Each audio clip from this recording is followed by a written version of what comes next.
Hello, friends. This is the Netarts Friends Church podcast. We are Jesus people, Kingdom of God people, welcoming, yearning, sharing. And we're glad you're connecting here with us. We'd love to connect in person as well. If you're inclined to support this podcast or for more information, just hop on over to netartsfriends.org. That's netartsfriends.org. Let's jump into today's sermon. Life includes plenty of opportunities to get stuck inside your own head. There are a million different reasons or triggers that can cause it, and somehow you end up in a kind of tunnel vision, an echo chamber, a funk. You get so far inside of your own experience that you cannot see from someone else's perspective. You get caught up in your own interests, your wants, your needs, your social circle, your pain, your wounds, your life, and your vision of this world becomes myopic. It becomes very narrow. You are locked inside of your own world, stuck inside of your own loop, in such a way that there's a blindness to what's actually happening around you. There are people around you who are having very different experiences than you are.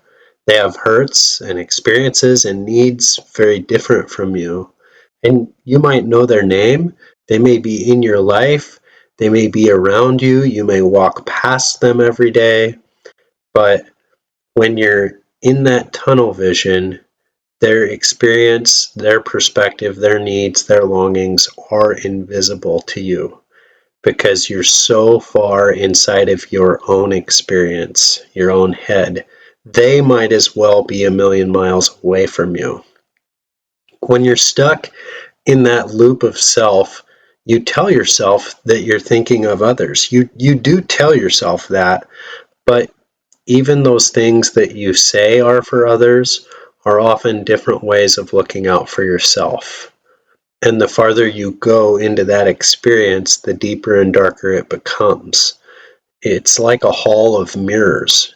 You become more and more entitled and focused on what other people should be doing for you and what other people are getting wrong. And you keep cycling and recycling your pain and your wounds and your wants and your needs, and you can't escape any of that, and you become less and less happy. And it all feels really awful, and everything feels stuck. It's like a vortex that keeps spiraling you deeper and deeper. So, in our Sunday gathering, we had this as a discussion question. Have you ever become so caught up in your own experience that you were temporarily unable to see from other people's perspective? What part of that experience felt good and what part of that experience felt bad? So take a moment and reflect on your own experiences of getting in a funk of some kind, getting into some kind of a tunnel vision. Reflect on that for a moment.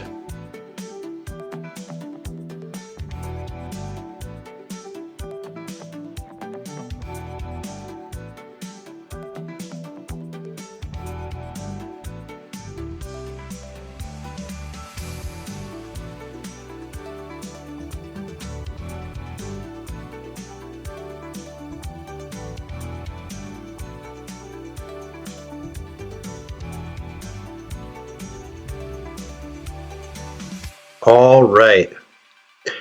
Our gospel story today is a parable that Jesus tells about Hades. Hades, that word literally means that which is not seen. It means the invisible one. To not see, to not perceive, to not notice, to not pay attention, to not talk with, to not know, to not cherish. Now, I'm sure when you hear that word Hades, your mind goes towards some kind of hell thoughts. And I invite you to pay attention to that theme of what is it that's not seen? Pay attention to that theme as we make our way through this parable. Luke 16:19 through 31. Jesus tells the following parable. There was a rich man who was dressed in purple and fine linen and lived in luxury every day. At his gate was laid a beggar named Lazarus, covered with sores, longing to eat what fell from the rich man's table. Even the dogs came and licked his sores. The time came when the beggar died, and the angels carried him to Abraham's side. The rich man also died and was buried. In Hades, where he was in torment, he looked up and saw Abraham far away, with Lazarus by his side. So he called to him, "Father Abraham, have pity on me and send Lazarus to dip the tip of his finger in water and cool my tongue, because I am in agony in this fire." But Abraham replied, "Son, remember that in your lifetime you received your good things, while Lazarus received bad things. But now he is comforted here, and you are in agony. And besides all this, between us and you, a great chasm has been set in place, so that those who want to go from here to you cannot, nor can anyone cross over from there to us." He answered, "Then I beg you, Father, send Lazarus to my family, for I have 5 brothers. Let him warn them, so that they will not also come to this place of torment." Abraham replied, "They have Moses and the prophets. Let them listen to them." "No, Father Abraham," he said, "but if someone from the dead goes to them, they will repent." He said to him, "If they do not listen to Moses and the prophets, they will not be convinced, even if someone rises from the dead." Jesus was not telling an original story. This was a folk tale that most of Jesus's audience was probably familiar with. There were 7 different rabbinic versions of this story. There were versions of this story that came from more ancient times and cultures as well. Plato, the Greeks, the Egyptians. In the ancient view, Hades was regarded as the place where the dead waited for the final judgment. So this entire parable, if someone says like, well, okay, I'm going to use this to think about hell, Hades and hell. Hell is Gehenna. They're 2 different things. This was a folktale about the afterlife that the Pharisees surely knew, but Jesus added a twist to this folktale, and that twist shifted it to say something different about this present life. So remember the primary meaning of that word, Hades. That which is not seen, not perceived, not noticed, not paid attention to, not spoken with, not known, not cherished. What was it that the rich man, was not seeing? In all the parables Jesus ever told, there was only one character who Jesus gave a name to, and that's in this parable. Everyone else in all of Jesus's parables remains nameless except for Lazarus.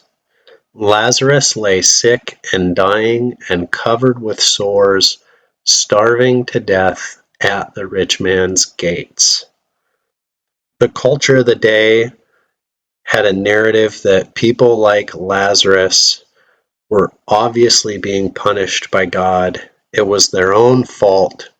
The dogs and the sores only confirmed how gross he was. Both of those pictures in Jesus's day, that's a picture of uncleanness in Jesus' day. Now the rich man, to wear purple was to be as rich as a king.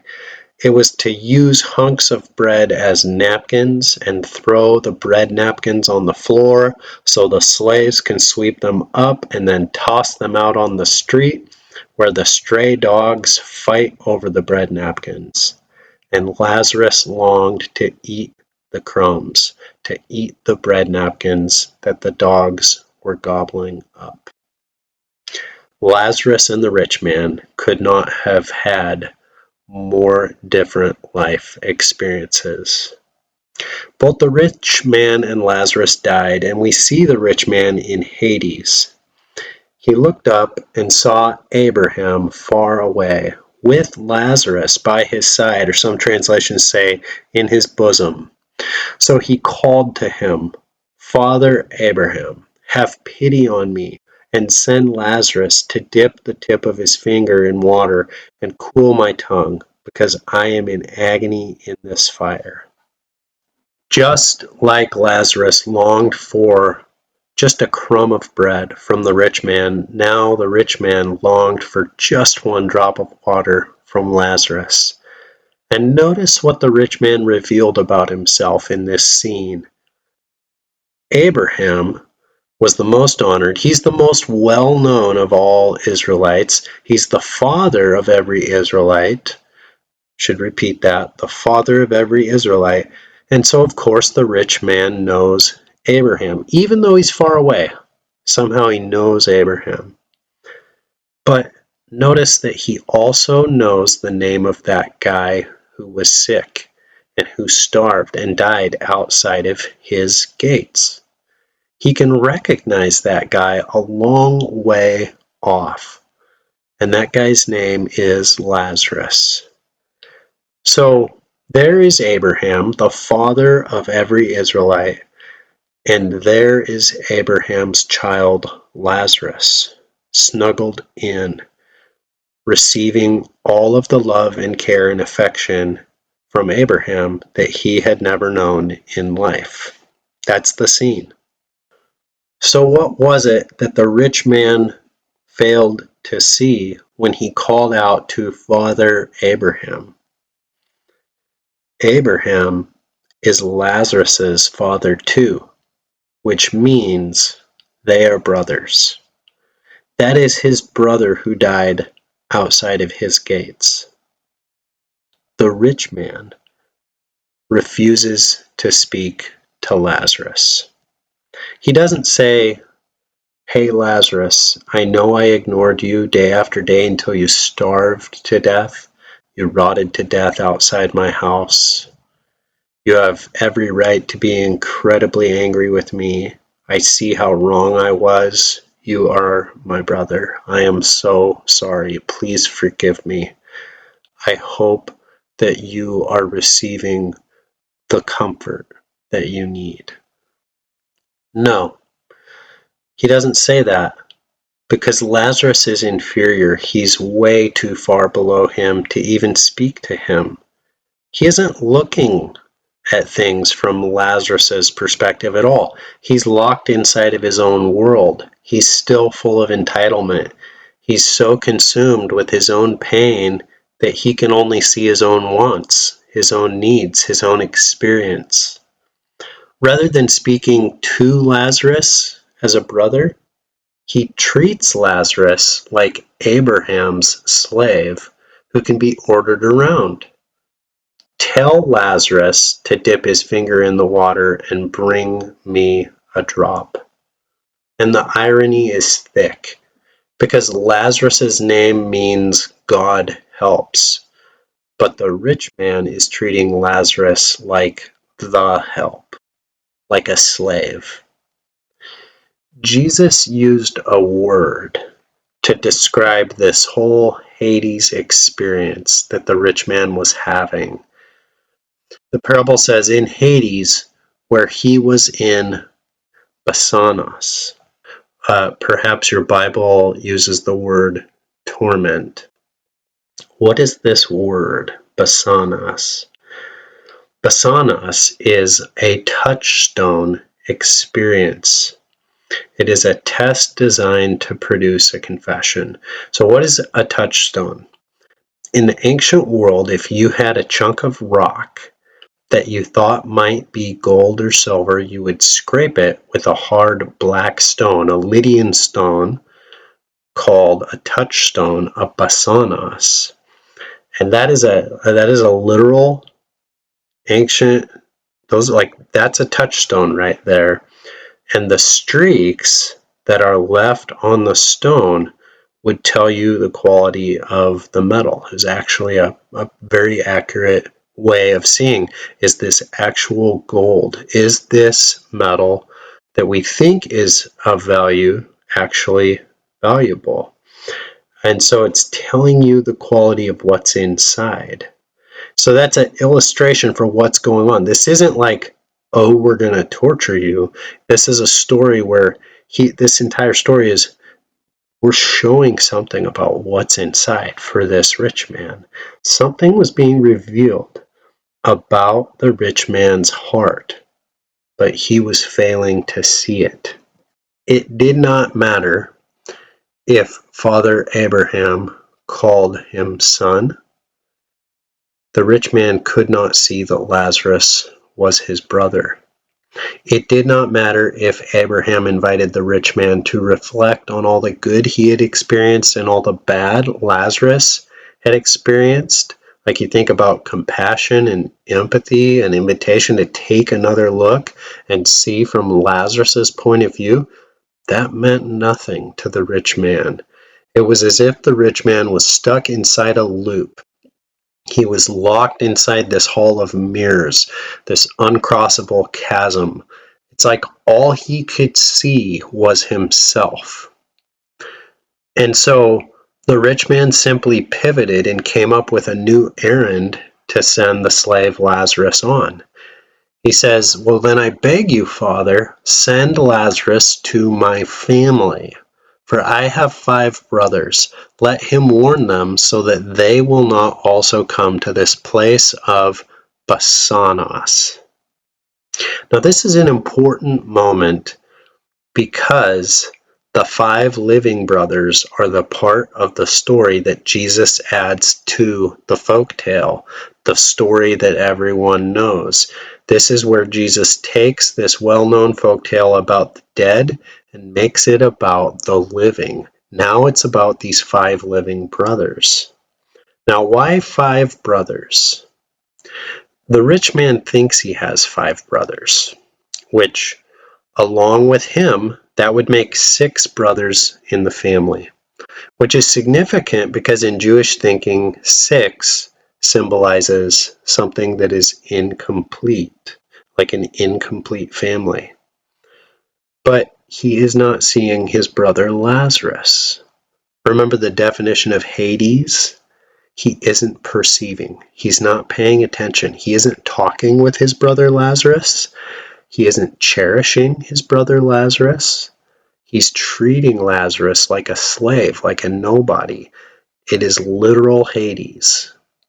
If the rich man could see his brother, he would realize, oh, there are 7 brothers in the family. It's the rich man plus Lazarus plus 5 other brothers. And that is significant because in Jewish thinking, 7 symbolized completion. If he saw Lazarus as a brother, the family would be complete. Father Abraham says to the rich man, they have Moses and the prophets. Let them listen to them. But the rich man still is trying to send the slave Lazarus on errands, send him back from the dead to his brothers, as if it would work for emaciated Lazarus to hobble and drag himself into even one of the living brothers' homes. Here comes Lazarus mumbling something about how their dead brother sent him back from the dead. They would not be convinced. They would see Lazarus as an impoverished, crazy, starving kook who wandered in off the streets, and they would have their guards or their servants throw him back out into the streets to starve to death again. Father Abraham, the one who welcomed the stranger and shared his bread with strangers, that's part of Abraham's story. The one who had mercy on the people of Sodom, that's part of Abraham's story. He put his foot down. No, Lazarus isn't going to be running any of your errands, rich man. If they do not listen to Moses and the prophets, they will not be convinced, even if someone rises from the dead. Moses and the prophets have already said it clearly. If there's a poor person among you, one of your brothers, it says, within any of your city gates in the land the Lord your God is giving you, do not be hard-hearted. Do not be tight-fisted toward the poor brother. Seek justice. Defend the oppressed. Take up the cause of the fatherless. Plead the case of the widow. Show mercy. Show compassion. Open your mouth for the mute, for the rights of the destitute. Defend the rights of the poor and the needy. Do no wrong to the foreigner. Loose the chains of injustice. Untie the cords of the yoke. Set the oppressed free. Break every yoke. Share your food with the hungry. Provide the foreigner and the poor wanderer with shelter. Clothe the naked. Do not turn away from your own flesh and blood. Love your neighbor as yourself. That's Moses and the prophets. Could Jesus be clearer? The failure to recognize a brother or a sister and love them is a failure to hear Abraham, Moses, and the prophets rightly. As the Apostle John says, whoever does not love their brother or sister whom they have seen cannot love God whom they have not seen. For those of you who still get caught up in all of the, well, what about Hades thoughts, this certainly isn't Jesus' last word on Hades. Maybe Abraham cannot cross the chasm. Maybe the rich man cannot cross the chasm, but Jesus can. And after his death and resurrection, Jesus says, I am the living one. I was dead, and now look, I'm alive forever and ever, and I hold the keys of death and Hades. Jesus breaks down the gates of Hades. He crosses the chasm. He releases the dead captives who were unable to see, unable to love, unable to cherish. And he leads those captives out. And ultimately, Jesus destroys Hades. We love because he first loved us. And so the parable leaves us with a question. It isn't a question about the afterlife. It is a question about right now. Who is the Lazarus at your gates? And of course, your Lazarus may look nothing like the image of Lazarus here. Is there a person who you are regularly around? And they have needs and wants and experiences very different from yours, but for some reason, you are not seeing them. You have them on an outside channel, a place where their wants and needs and experiences are not making it inside of your loop. You're not relating to them as a brother or a sister. You ignore them, exclude them, treat them like they aren't there, perhaps think of them as a prop or a pawn or a means to an end or a bother. Whatever it is, they are not a brother. And perhaps you say, well, they're just someone that I don't think about. I just don't think about them. Possibly the hunk of bread that they're longing for is truly bread. That's real. But it's just as possible that the hunk of bread that they're longing for is for you to see them, to befriend them, to reach out, to treat them like a human, to see their perspective. to validate their experience, to see their value and their goodness. Sometimes that Lazarus person in your life can be gross and weird and different and difficult and annoying.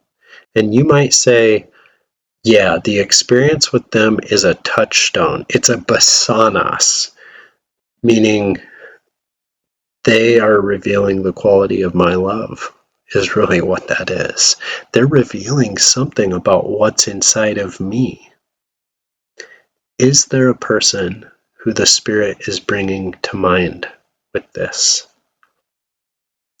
And what might happen if you asked, first of all, the Spirit to help you see the world from their point of view in prayer?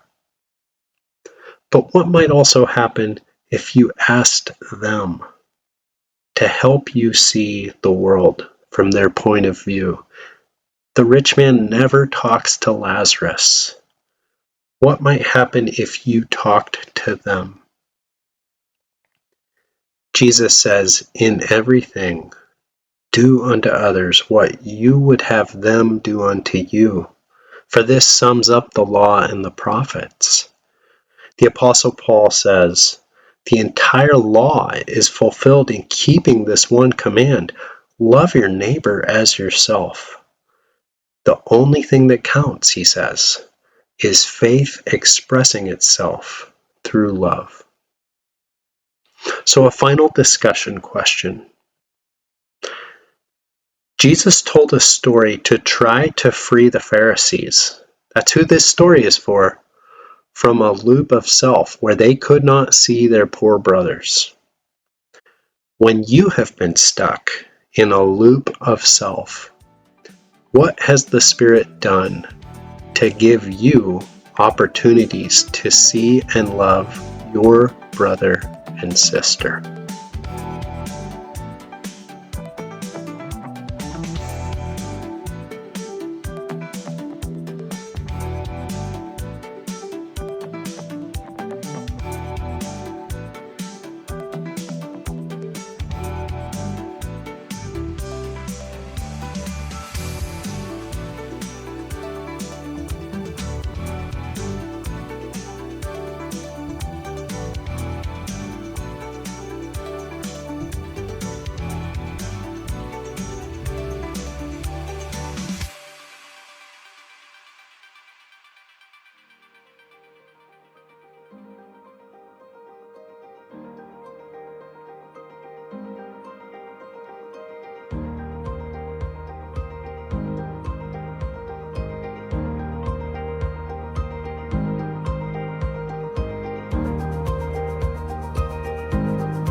Thank you for joining us for a Sunday sermon from Netart's Friends Church. We hope you'll join us soon for one of our in-person worship gatherings. For more information, hop on over to netartsfriends.org. God's peace be with you, friends.